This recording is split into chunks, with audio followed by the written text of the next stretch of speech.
Se mi ascoltate ne veniamo fuori con il sorriso.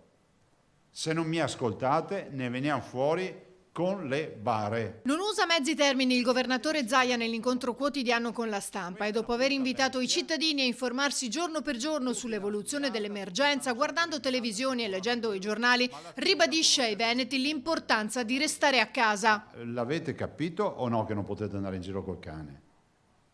E neanche da soli senza cane.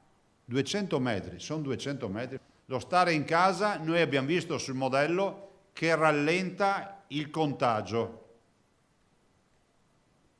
Allora voi capite che se questa strategia la portiamo avanti, a prescindere dalle ordinanze e da tutto, e abbiamo un atteggiamento prudente e non eroico, di non entrare nel loop mentale di dire tanto a me non toccherà mai.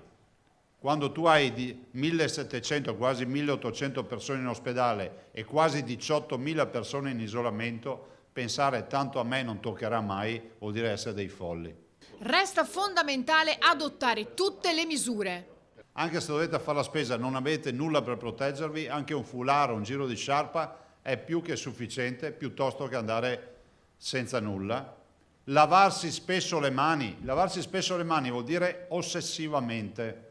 Fatelo, dopo queste ossessioni ce le toglieremo quando sarà passato tutto. Cosa vuol dire ossessivamente? Vuol dire spesso e per non meno di 20 secondi. Se andate a fare la spesa, utilizzate i guanti di lattice che si trovano, scartate, se potete all'aria aperta, gli involucri, eliminateli e pulite con una soluzione disinfettante tutto quello che vi resta in casa. Attenzione, e lo dico ai bambini, lo dico ai genitori, lo dico ai cittadini, a tutelare i nonni. Tutti coloro che hanno sopra i 70 anni vanno tutelati al 100%.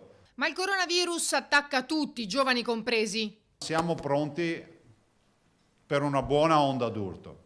Però non è che i veneti devono stare tranquilli e dicono tanto Zaia ha fatto le terapie intensive.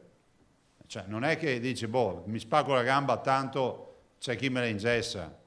Ragazzi, attenzione che chi arriva in terapia intensiva fa la roulette, gioca la roulette russa. Quindi voi non dovete arrivarmi in terapia intensiva. Il governatore lancia poi un altro forte appello. Fate una spesa grande e poi basta in supermercato.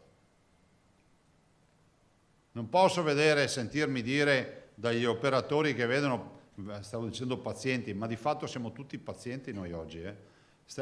Cittadini che vanno più volte al giorno con la scusa di comprare o lo yogurt o lo zucchero o altro per farsi una passeggiata. Non costringetemi a fare ordinanze cattive sul fronte degli acquisti, ma non andate tutti i giorni a fare la spesa. Idem per le farmacie.